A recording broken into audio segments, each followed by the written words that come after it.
नमस्कार, good evening, शुभ संध्या। Teachers academy के इस ऑनलाइन प्लेटफॉर्म पे एक बार फिर से मैं आप सभी लोगों का तहे दिल से बहुत बहुत स्वागत करता हूं। तो चलिए सभी लोग आ जाइए। और आज आप सभी के सामने जिस टॉपिक को लेकर के मैं उपस्थित हुआ हूं उस टॉपिक का कनेक्शन कल के टॉपिक से ही है।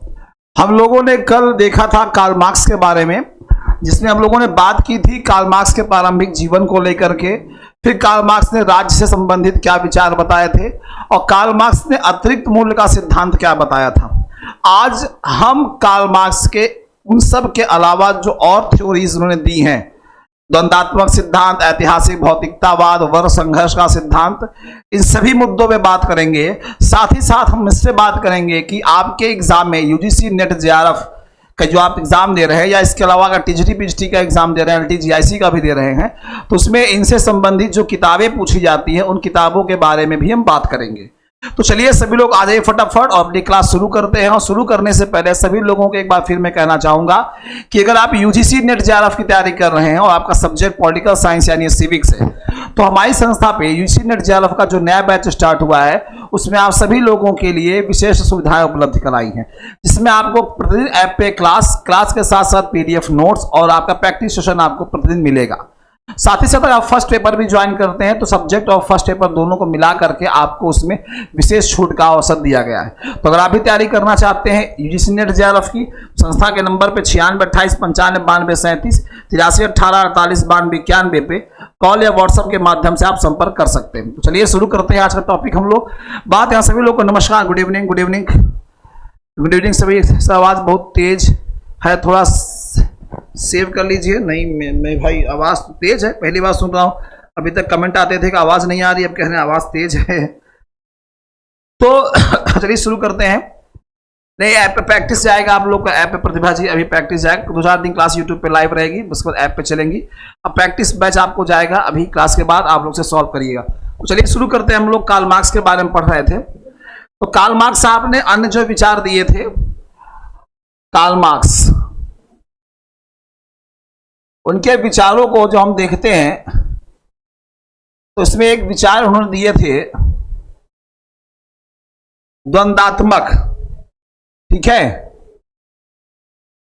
द्वंद्वात्मक सिद्धांत। ये थ्योरी काफी ज्यादा प्रचलित रही है कि द्वंद्वात्मक सिद्धांत क्या था, या फिर इसको द्वंद्वात्मक भौतिकवाद भी कहते हैं।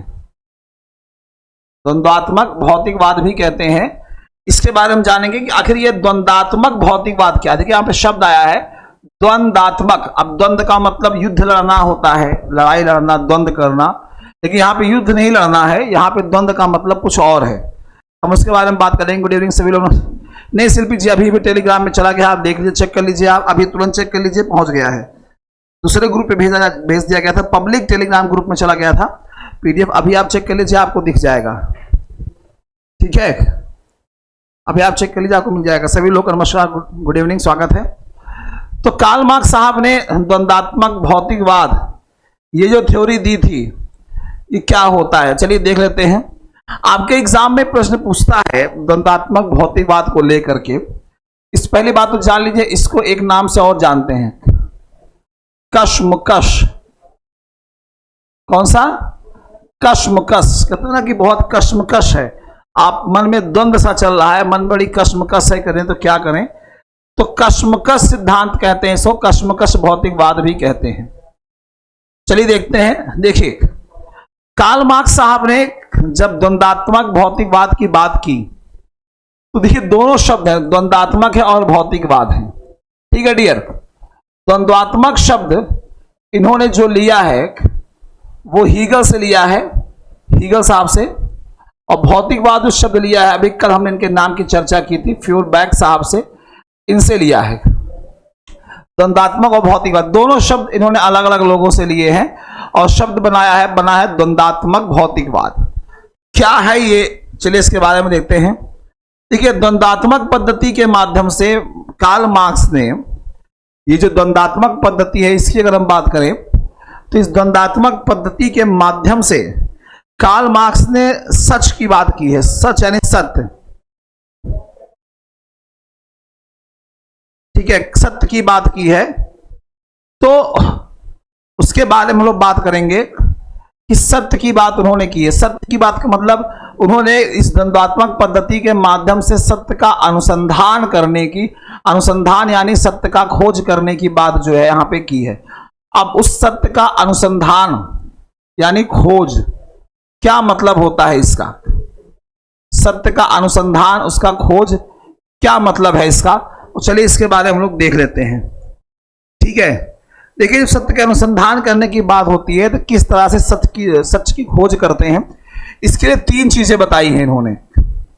पहला बताया है वाद, दूसरा बताया है प्रतिवाद, और तीसरा बताया है इन्होंने संवाद।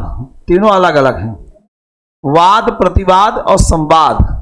एकदम क्लिष्ट शब्दों में अगर हम बात करें,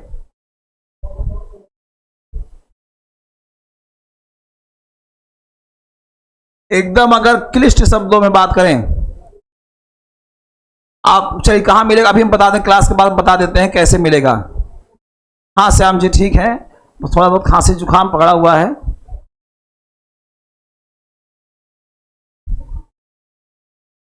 चलिए, तो वाद, प्रतिवाद और संवाद,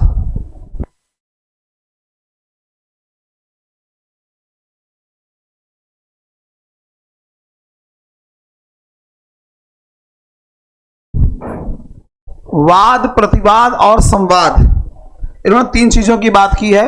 वाद क्या होता है, प्रतिवाद क्या होता है और संवाद क्या होता है, चलिए देख लेते हैं। सबसे पहले हम बात करते हैं वाद की। वाद क्या होता है, प्रतिवाद क्या होता है, संवाद क्या होता है, इन तीनों चीजों के बारे में पहले बात करते हैं। देखिए बात अगर हम वाद करें, वाद को कहा जाता है कि वाद क्या है, प्रारंभिक सत्य है। वाद क्या है, प्रारंभिक सत्य है। प्रारंभिक सत्य मतलब शुरुआती दौर में यह अपने आप में सत्य है। ठीक है, प्रारंभिक सत्य है। ठीक है, प्रारंभिक वस्तु भी कह सकते हैं। लेकिन इसमें यह भी कहा जाता है कि यह वाद पूरी तरह सत्य नहीं होता, इसकी प्रतिक्रिया के स्वरूप, इसकी प्रतिक्रिया के स्वरूप दोनों के बीच में क्रिया प्रतिक्रिया होती है, तो उसे हम बोलते हैं प्रतिवाद। क्रिया और प्रतिक्रिया, क्रिया और प्रतिक्रिया, उसे हम बोलते हैं संवाद, प्रतिवाद। और जब क्रिया प्रतिक्रिया आपस में होती है, जब क्रिया प्रतिक्रिया आपस में होती है, तो जो चीज असत्य होती है, जो चीज असत्य होती है वो नष्ट हो जाती है, और फाइनली जो बचता है वही क्या कहलाता है, संवाद कहलाता है, वही सत्य कहलाता है। अब सिंपल शब्दों में अगर हम बताएं आपको सिंपल शब्दों में अगर आपको बताएं हम, तो आप इस बात को अच्छे से जानते हैं। जैसे मान लीजिए मैं आपसे ये कहूं, भारत देश के वर्तमान प्रधानमंत्री का नाम नरेंद्र दामोदर दास मोदी नहीं है। ठीक है, मान लीजिए मैं कहूं कि भारत के वर्तमान प्रधानमंत्री का नाम नरेंद्र दामोदर दास मोदी बिल्कुल नहीं है, और तो उनका नाम क्या है, महेंद्र दामोदर दास मोदी है। नरेंद्र ना बोल करके मैं बोलूं महेंद्र दामोदर दास मोदी है। ठीक है, तो सामने वाला कोई बंदा जिससे हम बोलेंगे, जिससे बात कहेंगे, वो तुरंत ही मेरे इस बात की प्रतिक्रिया देगा, मेरे इस क्रिया की प्रतिक्रिया देगा। करे यार क्या बात करते हो तुम, भारत के वर्तमान प्रधानमंत्री का नाम तो नरेंद्र दामोदर दास मोदी है, आप क्या बात करते हैं, क्या बात करते हैं आप। तो वो क्रिया प्रतिक्रिया आपस में चालू हो जाएगी। तो जब क्रिया प्रतिक्रिया आपस में चालू हो जाएगी, हम लोग सर्च करेंगे गूगल पे, अदर लोगों से पूछेंगे, जैसे भी चीज होती है प्रूफ करेंगे। फाइनली जब प्रूफ हो जाएगा कि हाँ वर्तमान प्रधानमंत्री का नाम नरेंद्र दामोदर दास मोदी है, तो वो चीज सत्य है, और जो चीज असत्य है, जो गलत थी कि महेंद्र बोल रहे थे वो गलत थी, वो नष्ट हो जाएगी, समाप्त मान लिया जाएगा, और जो सत्य है वही निकल के सामने आ जाएगा। तो वही चीज आपकी क्या कहलाएगी, संवाद। तो वाद, प्रतिवाद और फिर उसके फलस्वरूप जो परिणाम निकलता है उसे हम क्या कहते हैं, संवाद। ठीक है, वाद, प्रतिवाद और संवाद यही होता है। तो जब दोनों की, तो वाद प्रारंभिक वस्तु है जो कि सत्य मानी जाती है लेकिन पूरी तरह सत्य नहीं होती है। प्रतिवाद उसकी प्रतिक्रिया है, जब दोनों के बीच में क्रिया प्रतिक्रिया होगी तो असत्य तत्व नष्ट हो जाएंगे और सत्य मिल करके पूर्णता का निर्माण करेगा और संवाद आ जाएगा। ठीक है, आगे चलते हैं। लेकिन इसमें यह भी कहा जाता है, यह संवाद जो होता है ये संवाद जो होता है, ये संवाद तभी तक स्थिर रहता है, तभी तक ये फिक्स बना रहता है जब तक कि इसमें असत्य तत्व ना मिल जाए। असत्य तत्व का मतलब गलत चीजें इसमें ना मिल जाए, असत्य यानी झूठ बात इसमें ना शामिल हो जाए। जैसे ही इसमें असत्य तत्व शामिल हो जाएंगे तो ये जो संवाद है, ये संवाद क्या हो जाएगा, फिर से वाद बन जाएगा, फिर से वाद बन जाएगा। हमने बताया कि नरेंद्र दामोदर दास मोदी है, उन्होंने कहा कि नहीं, मैंने कहा महेंद्र दामोदर दास मोदी जी नाम है उनका, उन्होंने कहा नहीं ये है। फाइनली रिजल्ट आया कि नहीं, Narendra Damodar Das Modi is the correct answer. संवाद हो गया, फाइनल हो गया। लेकिन फिर कुछ दिन बाद, कुछ महीने बाद कोई आकर ये बोल दे कि नहीं तुमने जो बोला है वो गलत बोला है, फिर उस पर ऑब्जेक्शन कर दे और फिर उसमें कुछ मिला दे, ये नहीं ये है, तो संवाद फिर से वाद का रूप धारण कर लेता है और फिर से उस वाद की प्रतिक्रिया होती है प्रतिवाद के रूप में, फिर क्रिया प्रतिक्रिया होगी, फिर संवाद निकलेगा। यानी ये प्रक्रिया इस तरीके से चलती रहती है। यानी संवाद अपने आप में पूरी तरह से सत्य तभी तक है जब तक उसमें क्या ना हो जाए, असत्य के तत्व उसमें मिल ना जाए। अगर असत्य के तत्व उसमें मिले तो संवाद फिर से वाद का रूप बन जाएगा। तो ये हो जाता है वाद, प्रतिवाद और संवाद। ये क्या हो जाता है, वाद, प्रतिवाद और संवाद, ये चीजें होती है। तो इस प्रकार ये प्रक्रिया दोहराई जाती रही है। हीगल साहब ने द्वंद्वात्मक पद्धति के लिए जो है, हीगल साहब ने इस द्वंद्वात्मक पद्धति के लिए चेतना या विचार का सहारा लिया था। चेतना कहते हैं कि चेतना विलुप्त हो गई है, सोचने समझने की क्षमता, चेतना या विचार का विश्लेषण किया। कार्ल मार्क्स साहब ने चेतना के स्थान पे बस अंतर क्या किया है, पदार्थ, पदार्थ का विश्लेषण किया है। उन्होंने कहा चेतना नहीं होगा, चेतना की जगह इन्होंने, कार्ल मार्क्स ने विचार की बात की है। इसकी बात की है विचार, कि चेतना उतना कुछ नहीं होता, विचार जो होता है वो सब कुछ विचार होता है। मतलब इन्होंने क्या कहा, देखिए कार्ल मार्क्स ने क्या बताया कि यह भौतिक पदार्थ होगा जिसका संबंध भौतिक साधन से है। जैसे हीगल ने क्या कहा कि चेतना ही संसार का सृजन करती है। चेतना और पदार्थ में अंतर बता दूं मैं। हीगल साहब ने कहा कि जो चेतना है, चेतना या फिर इसको दूसरा नाम दिया गया है विचार। हीगल साहब ने कहा चेतना ही इस संसार का सृजन करती है, यानी विचार ही इस संसार का सृजन करते हैं। लेकिन कार्ल मार्क्स साहब ने कहा नहीं, चेतना संसार का सृजन नहीं करती है, विचार संसार का सृजन नहीं करता है, बल्कि उन्होंने बताया कि भौतिक पदार्थ ही संसार का सृजन करता है। या उन्होंने ऐसा कहा कि भौतिक पदार्थ ही सामाजिक व्यवस्था का निर्धारण करता है। भौतिक पदार्थ ही सामाजिक व्यवस्था का निर्धारण करता है, या सामाजिक चेतना का निर्माण करता है भौतिक पदार्थ। ये बात कार्ल मार्क्स ने कही। तो जहां पे हीगल साहब ने चेतना का इस्तेमाल किया है, विचार का इस्तेमाल किया है, वहीं पे कार्ल मार्क्स ने भौतिक पदार्थ की बात की है। वहीं पे कार्ल मार्क्स ने कहा है कि नहीं, चेतना विचार जैसा कुछ नहीं, जो होता है वो सब भौतिक पदार्थ होता है। ये बात कार्ल मार्क्स साहब ने कही है। कार्ल मार्क्स साहब ने क्लियर कहा है कि इसका मतलब ये हुआ, इसका मतलब ये हुआ, जो भौतिक पदार्थ की बात कर रहे हैं, इसका मतलब ये हुआ, कार्ल मार्क्स ने कहा है कि इन्होंने, कार्ल मार्क्स ने उत्पादन के साधन को महत्व दिया है। उत्पादन के साधन को इन्होंने क्या किया है, महत्व दिया है। कार्ल मार्क्स साहब ने उत्पादन के साधन को इन्होंने महत्व दिया है। उत्पादन के साधन को उन्होंने महत्व दिया है। उन्होंने क्या कहा, उन्होंने कहा है भैया इसी उत्पादन का साधन है, ये इस उत्पादन का साधन जो है, ये जिसके हाथ में होगा, ये जिसके हाथ में होगा वही संपूर्ण व्यवस्था तय करता है। जिसके हाथ में होगा वही संपूर्ण व्यवस्था तय करता है, वही संपूर्ण व्यवस्था तय करता है। उत्पादन के साधन पर जिसका नियंत्रण होगा वही संपूर्ण व्यवस्था का क्या करता है, निर्धारण करता है। मार्क्स ने कहा कि भैया यहां तक कि भौतिक पदार्थ ही चेतना का भी निर्धारण करता है, भौतिक पदार्थ ही चेतना का भी। अब उत्पादन का साधन, और जाहिर सी बात है उत्पादन के साधन पर जिसका नियंत्रण होता है वही पावरफुल होता है, तो जिसके हाथ में होगा वही संपूर्ण समाज का सृजन करेगा, वही संपूर्ण व्यवस्था को तय करता है। ठीक है, ये बात उन्होंने कही है। तो कार्ल मार्क्स साहब का एक स्टेटमेंट याद रखिएगा, उन्होंने क्या बताया है। कार्ल मार्क्स साहब का एक स्टेटमेंट बहुत फेमस रहा है, इसे याद रखिएगा, ये पूछा जाता है आपके एग्जाम में डियर, याद रखिएगा। कार्ल मार्क्स साहब ने कहा है कि अब तक दार्शनिकों ने केवल संसार की व्याख्या की है, ध्यान दीजिएगा, अब तक दार्शनिकों ने केवल संसार की व्याख्या की है, ये बात उन्होंने कही। अब तक दार्शनिकों ने केवल संसार की व्याख्या की है, मैंने तो संसार ही बदलने का प्रयास किया, मैंने तो संसार ही बदलने का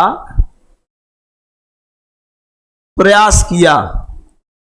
यह बात कार्ल मार्क्स ने कही कि लोगों ने अब तक संसार की व्याख्या की है, मैंने तो संसार को बदलने का ही प्रयास किया, ये उन्होंने कहा है। और सबसे ज्यादा पॉपुलर प्रश्न जो बना है इनका स्टेटमेंट कार्ल मार्क्स साहब का, एक और है, ये आपके एग्जाम में बहुत ज्यादा पूछा गया है, टीजीटी, पीजीटी, नेट, जेआरएफ हर एग्जाम में पूछा गया है। हीगल का द्वंद्ववाद सिर के बल खड़ा था, बहुत पूछा गया है। हीगल का द्वंद्ववाद सिर के बल खड़ा था, सिर के बल खड़ा था, मैंने उसे उलटकर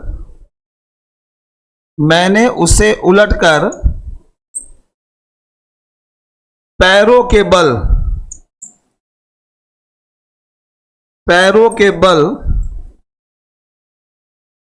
खड़ा कर दिया। हीगल का द्वंद्ववाद सिर के बल खड़ा था, मैंने उसे उलटकर, सर जी संसद के बारे में क्वेश्चन बताना, संसद के बारे में मतलब पार्लियामेंट, संविधान की बात कर रहे हैं क्या? बहुत क्वेश्चन बताया है डियर संसद को लेकर के, प्रैक्टिस में आप देखेंगे, यूट्यूब पे आप देखेंगे, बहुत बताया, संसद से संबंधित इंडिविजुअल प्रैक्टिस सेट मैंने कराया है।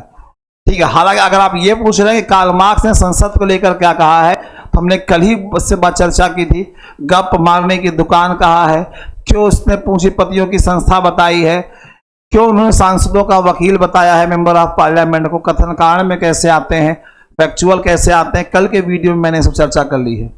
नमस्कार निर्मला गौतम जी, स्वागत है। तो ये बात याद रखिएगा, तो ये स्टेटमेंट बहुत ज्यादा पॉपुलर है। हीगल का द्वंद्ववाद सिर के बल खड़ा था, मैंने उसे उलट करके पैरों के बल खड़ा कर दिया। हीगल ने चेतना की बात की, कार्ल मार्क्स ने भौतिक पदार्थ की बात की, वो कहते थे उल्टा खड़ा था, ये उनका। अच्छा, नई संसद के बारे में, अच्छा, समझ गया। ठीक, आगे चलते हैं हम लोग। अब इसके बाद कार्ल मार्क्स ने दूसरा सिद्धांत जो दिया, वो दिया था ऐतिहासिक भौतिकवाद, ऐतिहासिक भौतिकवाद की थ्योरी दी। देखिए यहां पे शब्द आया है डियर, ऐतिहासिक, हिस्टोरिकल, यानी इसका कनेक्शन कहीं ना कहीं पहले से इतिहास से जुड़ा हुआ है। ठीक है, हाँ समझ गया, कहीं ना कहीं इसका कनेक्शन पहले इतिहास से जुड़ा हुआ है, यानी ऐतिहासिक की बात कर रहा है, ऐतिहासिक समय से भौतिकवाद की बात कर रहा है, ये बताना चाहते हैं ये। अब इसमें कार्ल मार्क्स साहब ने क्या बताया है अपने भौतिकतावाद के सिद्धांत को बताते हुए, इन्होंने इतिहास की व्याख्या की है। इतिहास की व्याख्या कैसे की है इसी में हम देखेंगे, लेकिन इससे पहले ये जानते हैं कि ऐतिहासिक भौतिकवाद के बारे में उन्होंने क्या बताया है। इसमें इन्होंने ये बताया है किस प्रकार से इतिहास के प्रत्येक युग में उत्पादन का साधन संपूर्ण व्यवस्था को तय करता है। इसमें इन्होंने बताया है कि किस प्रकार से इतिहास के प्रत्येक युग में इतिहास के प्रत्येक युग में उत्पादन के साधन ही संपूर्ण व्यवस्था को तय करते हैं। किस प्रकार से उत्पादन का साधन, यानी ये ऐतिहासिक भौतिकतावाद की बात कर रहे हैं, यानी जिस भौतिकतावाद की बात कार्ल मार्क्स करते हैं, इनका कहने का सेंस कहीं ना कहीं ये है, इसका संबंध ऐतिहासिक समय से चला रहा है। यानी भौतिकतावाद या भौतिकवाद ये आज से नहीं है, बल्कि ये शुरू से रहा है। तो किस प्रकार से इन्होंने बताया है कि ऐतिहासिक भौतिकतावाद या ऐतिहासिक भौतिकवाद शुरू से रहा है, तो चलिए हम देखते हैं। तो उसने भी इन्होंने जिस चीज का उल्लेख किया है वो उल्लेख किया है उत्पादन के साधन का उल्लेख किया है। तो उस उत्पादन के साधन में कहते क्या है, देखिए मार्क्स ने बताया है, उत्पादन के साधन को आधार बताया है। ध्यान दीजिएगा, उत्पादन के साधन को बेस बताया है, बाकी जो उत्पादन के साधन के अलावा बाकी शेष जो हैं उसको अधिसंरचना बताया है। देखिए मेरी बात ध्यान सुनिएगा, 2 मिनट सुन लीजिएगा, क्लियर समझ में आ जाएगा। उन्होंने उत्पादन के साधन को आधार बताया है, ठीक है। अच्छा ठीक है निर्मला जी, उत्पादन के साधन को इन्होंने क्या बताया है, इन्होंने आधार बताया है, और शेष को अधिसंरचना उन्होंने कहा है ये। अब अधिसंरचना के अंतर्गत सामाजिक, राजनीतिक, कानूनी, सांस्कृतिक सभी, इसके अंतर्गत सामाजिक, राजनीतिक, कानूनी, सांस्कृतिक सभी चीजें आती हैं अधिसंरचना के अंतर्गत। यानी अधिसंरचना की बात होने का सेंस यहां पे है कि सामाजिक, राजनीतिक, कानूनी और सांस्कृतिक ये सारी चीजें इसमें इंक्लूड हैं। और ये कहते हैं कि अगर कहते हैं कार्ल मार्क्स से मानता है कि अधिसंरचना का स्वरूप जो होता है वो आधार के चारों तरफ तय होता है। यानी अगर आधार में परिवर्तन हो गया तो ये सभी बदल गया। तो एक तरीके से अगर मैं आपको बताऊं यहां पे कुछ ऐसा समझ लीजिए, नेक्स्ट पेज बताता हूं, कुछ इस प्रकार समझ लीजिए। उत्पादन का साधन ये क्या है, ये आधार है। ये क्या है, आधार है। ये बीच में वही है सेम, इस तरीके से।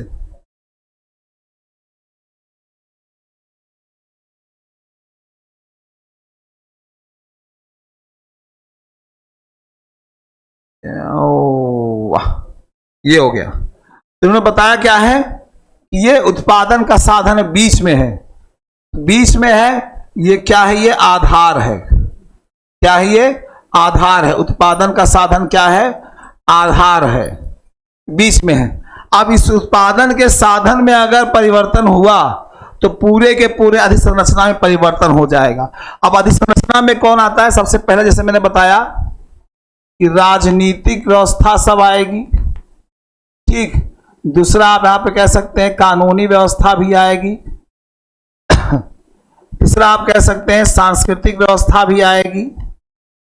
और इन सब के अलावा जो चौथा लास्ट मैंने बताया था वो आएगा, कौन सा था, सामाजिक। ये रेड कलर से बाहर सामाजिक, कोई भी आगे पीछे ऐसे कर लेते हैं, सामाजिक। ये सारी चीजें जो हैं ये संरचना के अंतर्गत आती हैं। और कार्ल मार्क्स साहब कहते हैं अगर उत्पादन के साधन में अगर कोई परिवर्तन हुआ तो जान लीजिए पूरी अधिसंरचना में क्या हो जाएगा, परिवर्तन हो जाएगा। यानी उत्पादन के साधन पर जिसका नियंत्रण है, अगर आगे चल करके वो नियंत्रण बदला तो पूरी की पूरी अधिसंरचना भी बदल जाएगी। भाई मेरे हाथ में है कंट्रोल, मैं चाहे जैसा वैसे व्यवस्था करूं, आपके हाथ में हो जाए कंट्रोल, आप चाहे जैसे व्यवस्था करेंगे तो पूरी अधिसंरचना ही क्या हो जाएगी, बदल जाएगी। ये बताने का काम इन्होंने यहाँ पे किया है। तो उत्पादन के साथ तो और इन्होंने कहा है ये चीज ऐतिहासिक समय से चलता आया है कि उत्पादन का जो साधन है, उस उत्पादन का साधन जिसके हाथ में होता है वही संपूर्ण व्यवस्था का निर्धारण करता है और उत्पादन का साधन आधार होता है। अगर इसमें परिवर्तन हुआ तो उसके चारों तरफ जो अधिसंरचनाएं हैं डियर, वो सब क्या हो जाएंगी, सब की सब जो हो जाएंगी वो बदल जाएंगी। ठीक है, ये होता है। उन्होंने ये भी कहा है यदि उत्पादन का साधन एक वर्ग के हाथ में है, मान लीजिए उत्पादन का साधन जो है किसी एक वर्ग के हाथ में है, अमीर वर्ग है, गरीब वर्ग है। अब कार्ल मार्क्स अमीर गरीब की बात किए हैं वर्ग संघर्ष के सिद्धांत में कि जिसका उत्पादन के साधन पर नियंत्रण होता है वो गरीब होता है, जिसका नियंत्रण नहीं होता वो गरीब होता है, जिसका नियंत्रण होता है वो अमीर होता है। तो कहते हैं कि उत्पादन के साधन पर अगर किसी एक वर्ग का नियंत्रण हो जाता है तो संपूर्ण व्यवस्था का निर्धारण वही वर्ग करता है। ठीक है, ये होता है। और कार्ल मार्क्स ये कहते हैं कि इस उत्पादन के साधन पर नियंत्रण जो है संपूर्ण समाज का होना चाहिए। इसका होना चाहिए, संपूर्ण समाज का हो जाना चाहिए। और अगर ऐसा होगा तो व्यवस्था का निर्धारण समाज करेगा। ठीक है, ये बात इन्होंने की है। तो यहां पे इस चीज की बात इन्होंने यहां पे की है। और इसके अंतर्गत इन्होंने इतिहास की व्याख्या भी की है। इतिहास की व्याख्या की है कि ऐतिहासिक समय से किस प्रकार से कैसी व्यवस्थाएं थी। तो जब इन्होंने इतिहास की आर्थिक व्याख्या की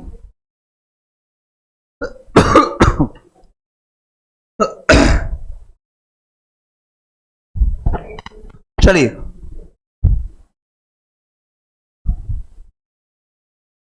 इतिहास की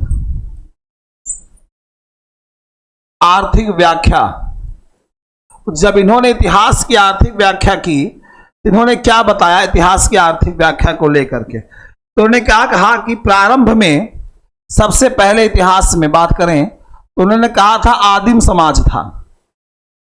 कैसा समाज था? आदिम समाज था। और ये समाज, आदिम समाज कैसा समाज था? एक तरीके से उन्होंने बताया कि साम्यवादी समाज था। आदिम साम्यवादी समाज नाम दिया था इसको। और इसमें इन्होंने क्या कहा था कि स्टार्टिंग में, इतिहास के स्टार्टिंग में ना कोई वर्ग था ना कोई समाज था, और उत्पादन के साधन पर सभी का साझा नियंत्रण होता था। सभी लोग मिल करके उत्पादन के साधन का इस्तेमाल करते थे। यानी साम्यवादी व्यवस्था थी, न ज्यादा न कम, जिसकी जितनी क्षमता होती थी उतना वो प्राप्त करता था ऐतिहासिक शुरुआत में। फिर उन्होंने बताया दूसरा आया इतिहास का युग, दास प्रथा युग। कौन सा युग आया डियर? दास प्रथा युग आया। दास प्रथा का मतलब यहां छोटे मोटे व्यवसाय के रूप में उत्पादन के व्यवसाय का जन्म हुआ। यहां पे समाज क्या हो गया? समाज दो वर्गों में बंट गया। ठीक है, इसमें समाज दो वर्गों में बंट गया, मालिक और गुलाम। मालिक कौन? मालिक कौन? जिसका उत्पादन के साधन पर नियंत्रण, और जिसका उत्पादन के साधन पर नियंत्रण ना हो। एक मालिक हो गया, गुलाम हो गया। इसको आप अमीर और गरीब भी कह सकते हैं, अमीर और गरीब भी कह सकते हैं। ये होता है। तो गरीब आदमी दास कहलाया और अमीर आदमी मालिक कहलाया, स्वामी कहलाया। तो ये दास प्रथा युग थी। छोटे मोटे व्यवसाय उत्पन्न हुए थे, समाज दो वर्गों में बढ़ गया। प्रश्न पूछता है कि कार्ल मार्क्स के ऐतिहासिक भौतिकवाद के आधार पर समाज दो वर्गों में विभाजित कब हुआ था? तो ऐतिहासिक भौतिकवाद के अंतर्गत दास प्रथा युग में इस आधार पर समाज दो वर्गों में विभाजित हुआ था। किस आधार पर विभाजित हुआ था? तो उत्पादन के साधन पर नियंत्रण को लेकर के ये दो भागों में डिवाइड हुआ था। फिर इसके बाद तीसरा युग आया, दास प्रथा के बाद तीसरा आया सामंती युग। इतिहास वाले बच्चे बहुत अच्छे से जानते होंगे, सामंतवादी व्यवस्था बहुत अच्छे से जानते होंगे। सामंती युग आया। जब सामंती युग आया तो यहां पे कृषि का उदय हुआ था। कृषि का उदय हो गया था। कृषि यानी खेती बाड़ी का, यहाँ पे कृषि डेवलप हुई और समाज यहाँ पे बटा किसमें, जमींदार और किसान। समाज यहाँ डिवाइड हुआ जमींदार और किसान में। एक वर्ग हुआ जमींदार का, एक वर्ग हुआ किसान का सामंती व्यवस्था में। इसमें क्या हुआ था, यहाँ पे उत्पादन का जो साधन था पहले की अपेक्षा और ज्यादा मजबूत हो गया था। उत्पादन का साधन जो था पहले की अपेक्षा और ज्यादा मजबूत हो गया था। यहाँ राज्य भी बहुत ज्यादा था, मजबूत हो गया था, लेकिन साथ ही साथ शोषण भी बहुत ज्यादा होने लगा था। सामंती लोग होते थे, राजा महाराजा, सामंत लोग, राजा महाराजा के दरबार में सामंत लोग रहते थे कि जाओ आज से तुम 10 गांव के मालिक, जाओ आज से तुम 20 गांव के मालिक, तुमको दिए। अब वहां पे जितना भी किसान अनाज उत्पन्न करता था टैक्स लेते थे, कर लेते थे, जमीन पे कर लेते थे, और वो कर लेते के बाद जाके राजा के पास जमा करते थे, घपला भी करते थे उसमें। तो सामंतवादी व्यवस्था आया, तो जो पूरे गांव का वो देखते थे वो जमींदार कहलाते थे, पूरे गांव के जमीन के मालिक होते थे, एक तरह से मनी लेंडर जिसे बोलते हैं, जमींदार पूंजीपति टाइप के लोग थे वो थे। और किसानों से काम करवाते, उनसे शोषण करते और सारा पैसा, सारा अनाज अपने पास रखते, कुछ राजा के खजाने में जमा करते थे, वहां पे वो घपला भी करते थे। सामंतवादी व्यवस्था थी। तो ये जमींदार लोग किसानों का शोषण करते थे। अब जब राजा को, अब इतने बड़े राज्य को जब उसने कई भागों में डिवाइड कर देता था राजा, और सारे जमींदार लाके लगान उसको जमा करते थे, तो राजा का खजाना और बढ़ता गया। पहले क्या था, बहुत दूर दूर तक व्यवस्था थी, हर जगह नहीं पहुंच पाता था अकेले। अब सब बांट दिया पार्ट वाइज, तो समस्या समाधान होने लगा। जैसे आप लोग जब किताबों को पढ़ते हैं, एक साथ मोटी किताब देख के घबरा जाते हैं, तो उसको पार्ट वाइज डिवाइड कर दीजिए, इतनी बस इतना सा, इतना तो पढ़ लेंगे। ऐसे ऐसे करके जब आप पढ़ेंगे तो आपको पता भी नहीं चलेगा, आपकी किताब पूरी खत्म हो जाती है। तो उस दौरान जमींदार और किसान दो वर्ग आया, और जमींदार वर्ग जो था वो किसान वर्ग का, कृषक वर्ग का बड़ा शोषण करने लगा। राज्य मजबूत हुआ था, उत्पादन का साधन ही मजबूत हो गया, क्योंकि बहुत सी जमीनें जो बंजर पड़ी रहती थी उस पर भी खेती करवाते, धीरे धीरे वो उपजाऊ हुई। ये इतिहास में अक्सर आप पढ़ते होंगे इसे, इतिहास का जिनका सब्जेक्ट रहा होगा वो जानते होंगे अच्छी तरह से इसे। ठीक है, सामंतवादी व्यवस्था के बाद अगला जो युग आया सामंत इतिहास के, अब इतिहास के बढ़ते जा रहे हैं ऐसे, फिर आया पूंजीवादी युग। फिर कौन सा युग आया, पूंजीवादी युग आया, कैपिटलिज्म पीरियड आया, कैपिटलिज्म पूंजीवादी युग आया। इसमें क्या हुआ, इसमें अंतर यह हो गया, यहां पे कृषि की जगह धीरे धीरे उद्योग ने स्थान ले लिया था, इंडस्ट्री ने इसका स्थान ले लिया। भाई जब कृषि में प्रोडक्शन होता गया ज्यादा, तो जाहिर सी बात है, सिर्फ अगर खेतों में अनाज हो रहा है तो उस खेतों में जो अनाज होता है उसका उपयोग कर, खेतों में अनाज के अलावा बहुत सी चीजें होती हैं, उन सब का उपयोग करके हम उससे कोई दूसरी वस्तु बना सकते हैं। तो फैक्ट्रियों में जो प्रोडक्ट बनते हैं, ये आप भी जानते हैं, इकोनॉमिक्स थोड़ा बहुत आप भी पढ़े होंगे, फैक्ट्रियों में जो भी प्रोडक्ट बनते हैं उसके लिए रॉ मटेरियल की आवश्यकता होती है। रॉ मटेरियल का मतलब होता है कच्चा माल। जब रॉ मटेरियल की आवश्यकता हमें होती है कच्चे माल की, तो बहुत से ऐसे इंडस्ट्रीज होते हैं जिसके लिए कच्चा माल खेतों से मिलता है। जैसे आप अंकल चिप्स बनाते हैं तो आलू खेतों से आता है, चीनी बनाते हैं तो शुगर के यानी गन्ना खेतों से आता है, कपड़ा बनाते हैं तो कॉटन खेतों से आता है, कपास खेतों से आता है। ऐसे तमाम इंडस्ट्रीज होते हैं जहां पे खेतों से रॉ मटेरियल हमको मिलता है, ये होता है। तो पूंजीवादी व्यवस्था में खेतों का स्थान, कोई अमीर लोग थे, बड़े बड़े उद्योग खोले, तो कृषि की जगह उद्योगों ने स्थान लेना शुरू हो गए कर दिया, और समाज जो है पूंजीपति और सर्वहारा वर्ग में डिवाइड हो गया। पूंजीपति, सॉरी सही तो लिखा था, काम हम दिमाग के बार काम नहीं करता। ठीक है, समाज क्या हो गया, पूंजीपति और सर्वहारा वर्ग, इन दो वर्गों में क्या हो गया, डिवाइड हो गया। पूंजीपति मतलब अमीर लोग होते थे, और सर्वहारा वर्ग में आम जनता आती थी, सभी लोग आते थे। यहां पर भी राज्य बहुत पावरफुल था, यहां पर भी राज्य बहुत पावरफुल था, शोषण चरम पे था, क्योंकि उत्पादन का साधन जो था वह सबसे अधिक मजबूत था। उत्पादन का साधन सबसे अधिक मजबूत था। अब उत्पादन के साधन में कृषि की जगह स्थान ले लिया था उद्योग ने, और उद्योग पूंजीपतियों के हाथ में था। कैपिटलिस्ट जो पूंजीपति बहुत अमीर लोग थे, वो उद्योग के मालिक होते थे, बाकी सर्वहारा वर्ग में अन्य सभी लोग आते थे जो उनके यहाँ काम करते थे। नमस्कार सुरेश गौतम जी, स्वागत है सभी लोग का। तो वो चीजें होती थी। तो इस पूंजीवादी व्यवस्था में एक वर्ग हो गया पूंजीवादी, जो बहुत अमीर हुआ करते थे। एक वर्ग हो गया सर्वहारा वर्ग हो गया, जिसका सामान्य व्यक्ति होता था, एक जनसाधारण समझ लीजिए होता था। फिर कार्ल मार्क्स ने इतिहास की आर्थिक व्याख्या जब की, तो उन्होंने कहा पूंजीवादी युग के बाद अगला जो दौर आया, वो दौर आया समाजवादी युग का। वो दौर कौन सा आया? समाजवादी युग का आया। कौन सा युग आया? समाजवादी युग आया, सोशलिज्म टाइम पीरियड आया। इसमें उन्होंने कहा कि सर्वहारा वर्ग के लोग क्रांति करके पूंजीपतियों को धराशाही कर देंगे और उत्पादन के साधन पर सर्वहारा वर्ग का नियंत्रण हो जाएगा। उन्होंने कहा समाजवादी सोशलिज्म, उन्होंने कहा कि ये जो सर्वहारा वर्ग के लोग हैं, ये पूंजीपतियों के खिलाफ क्या कर देंगे? क्रांति करेंगे। और क्रांति जब कर देते हैं, तो क्रांति करने के बाद पूंजीवाद क्या नहीं होगा? बिल्कुल होगा। तो पूंजीवादी व्यवस्था क्या हो जाएगी? समाप्त हो जाएगी। ठीक है, मतलब जो सर्वहारा वर्ग पूंजीपतियों के खिलाफ क्रांति कर देगा, तो उत्पादन के साधन पर सभी का क्या हो जाएगा? साझा नियंत्रण हो जाएगा। सभी का साझा नियंत्रण हो जाएगा, और जो पूंजीपति लोग हैं वो समाप्त हो जाएंगे। लेकिन एक बात यहां पे ये भी क्लियर हो गई कि पूंजीपति लोग पूरी तरीके से समाप्त भी नहीं हुए हैं। ठीक है, अब ये कहेंगे पूंजीपति लोग समाप्त हो जाएंगे, तो उन्होंने कहा कि नहीं, पूरी तरीके से पूंजीपति लोग समाप्त नहीं हुए। कुछ पूंजीपति बचे रहे, और जब कुछ पूंजीपति बचे रहे तो वर्ग भी बचा रहेगा।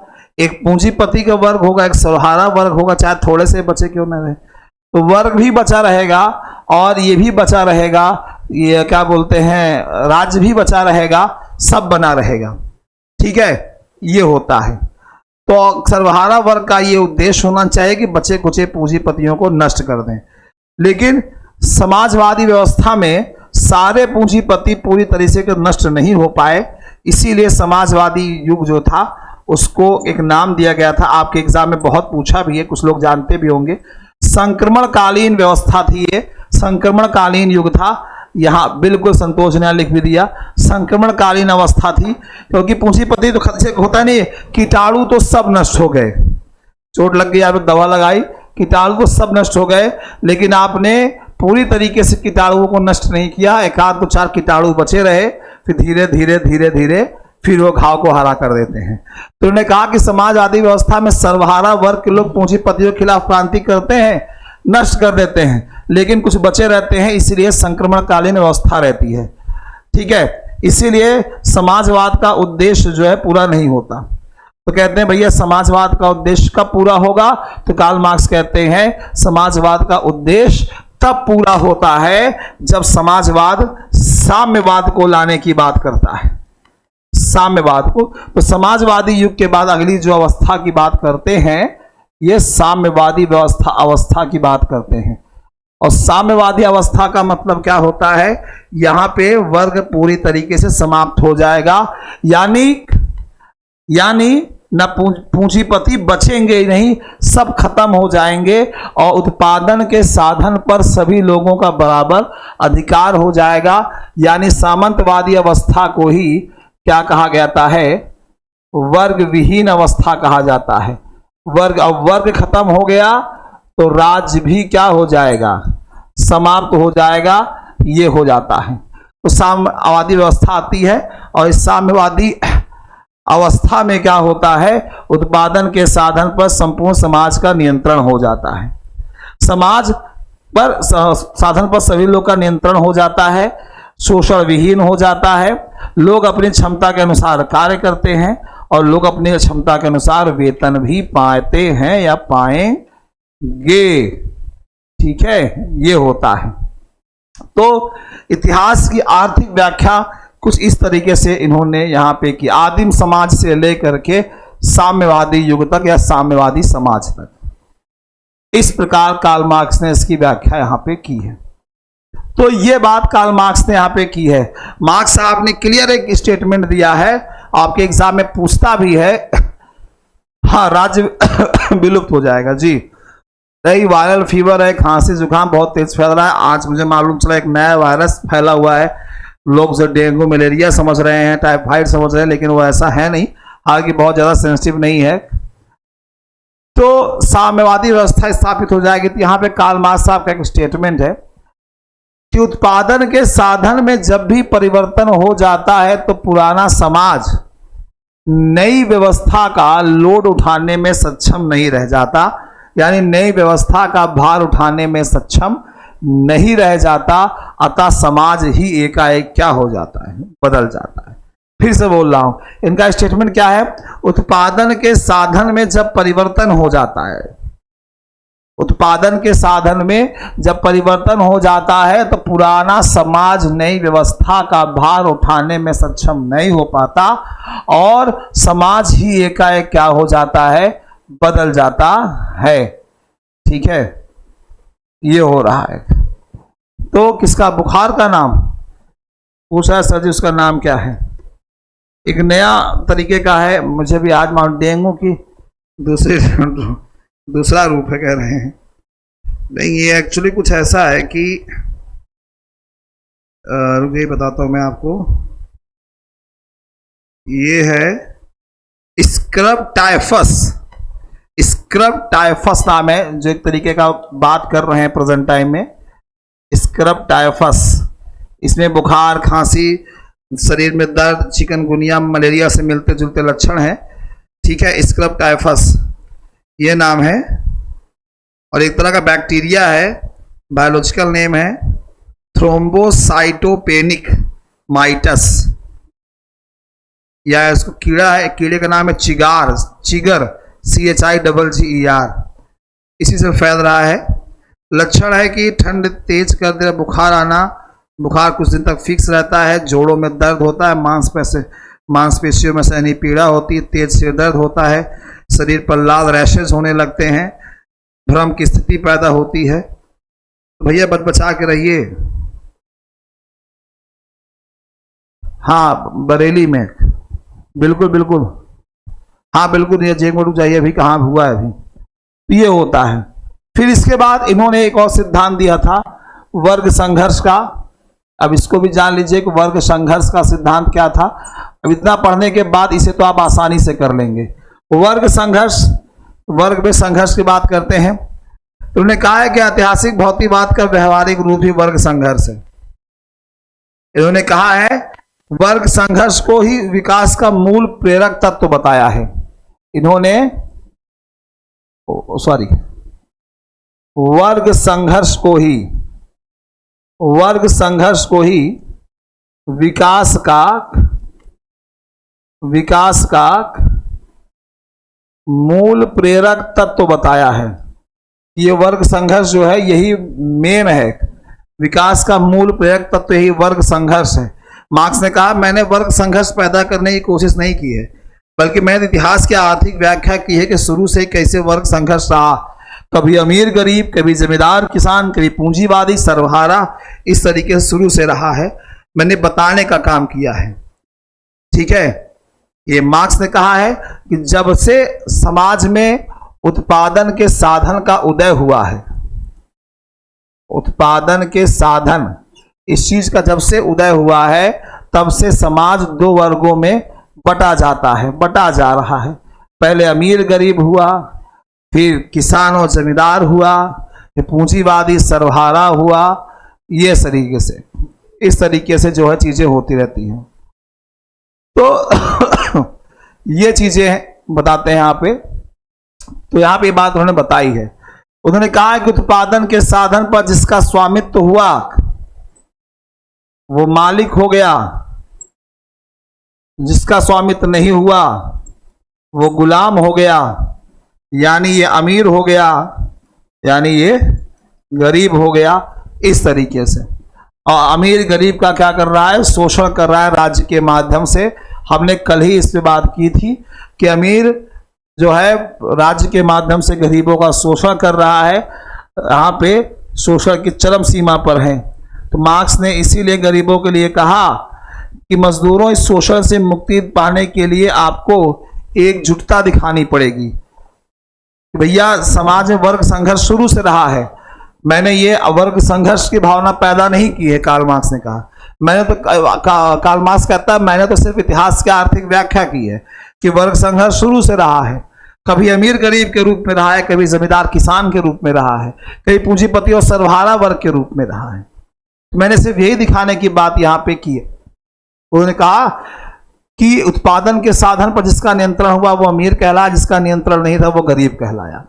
और अमीर गरीब का शोषण कर रहा है। अभी मैंने कल ही बताया था कि राज्य को इतने वैधानिक तरीके से पूंजीपतियों ने बनाया है कि ताकि गरीब का शोषण कर सकें। और इसीलिए कार्ल मार्क्स ने कहा था, आपको याद होगा कि इनका स्टेटमेंट है कि मजदूरों का कोई देश नहीं होता, गरीबों का कोई देश नहीं होता। स्टेटमेंट आपको पता होगा, ये प्रश्न पूछा गया है, मजदूरों का कोई देश नहीं होता, कोई देश नहीं होता मजदूरों का, ठीक है। तो उन्होंने कहा था कि इस अवस्था पूंजीपति लोग गरीबों का बहुत शोषण कर रहे हैं, इसीलिए गरीब लोगों को, मजदूर लोगों को एक होकर के इन पूंजीपतियों अमीर लोगों के खिलाफ क्रांति कर देनी चाहिए। मजदूरों का कोई देश नहीं होता, यहां भी आप मजदूरी कर रहे हैं, वहां भी जाओगे वहां मजदूरी करोगे, ऐसा कार्ल मार्क्स साहब कहते हैं। इसीलिए इन्होंने कहा है, इनका बड़ा पॉपुलर स्टेटमेंट है कि हे विश्व के मजदूरों उठो जागो, एक हो जाओ, खोने के लिए तुम्हारे पास सिर्फ बेड़ियां हैं और पाने के लिए पूरा संसार भरा पड़ा है। बहुत बड़ी बात कार्ल मार्क्स ने कही थी। कार्ल मार्क्स ने बिल्कुल ये सच कहा था। कार्ल मार्क्स जब ये कहता है कि भैया समाज दो वर्गों में विभाजित है, एक अमीर एक गरीब, अमीर गरीब का शोषण किया जा रहा है, मजदूरों का शोषण किया जा रहा है, और इसीलिए वो कहता है कि हे विश्व के मजदूरों एक हो जाओ, संघर्ष करो, खोने के लिए तुम्हारे पास सिर्फ बेड़ियां हैं और पाने के लिए पूरा संसार भरा पड़ा है। इसीलिए मैं आप लोगों से भी कहूंगा कि आलस छोड़ो, संघर्ष करो, खोने के लिए तुम्हारे पास क्या है, कुछ नहीं है, और पाने के लिए पूरा संसार भरा पड़ा है, लोग इंतजार कर रहे हैं। और आप सभी लोग मिडिल क्लास फैमिली से बिलोंग करते हैं, हम भी मिडिल क्लास फैमिली से बिलोंग करते हैं, और मिडिल क्लास के लोगों की एक बहुत बड़ी खासियत होती है, या तो वो सीखते हैं या तो वो जीतते हैं, हारने का तो चांस ही नहीं बनता। तो इस बात को यहां पे कार्ल मार्क्स साहब ने कहा है। काफी जान पहचान हो रही है यहां पे।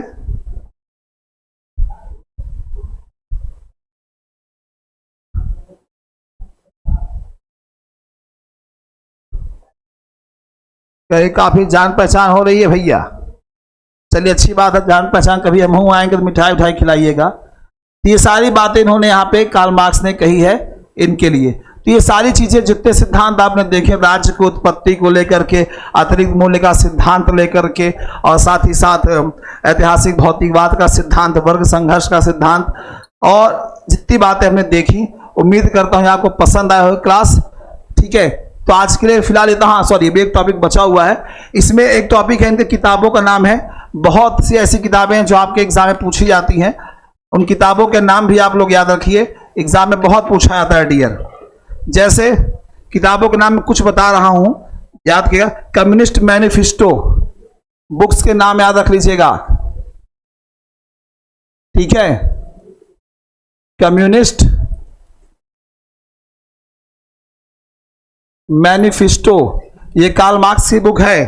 The critic of political economy, the critic of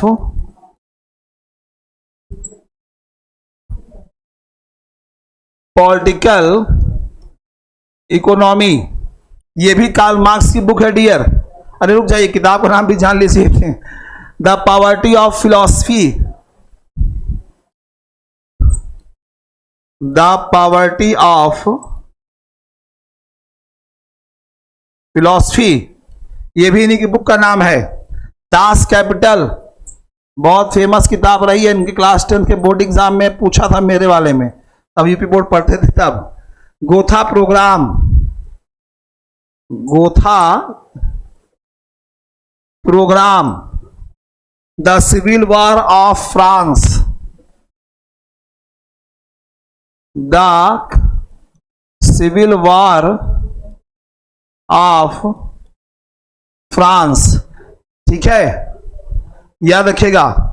ये सारी किताबें हैं। जर्मन आइडियोलॉजी, जर्मन आइडियोलॉजी किताब है, जर्मन आइडियोलॉजी एक किताब है। Value price and profit, value price and profit, ये सारी कार्ल मार्क्स साहब से संबंधित किताबें, उनकी किताबें हैं।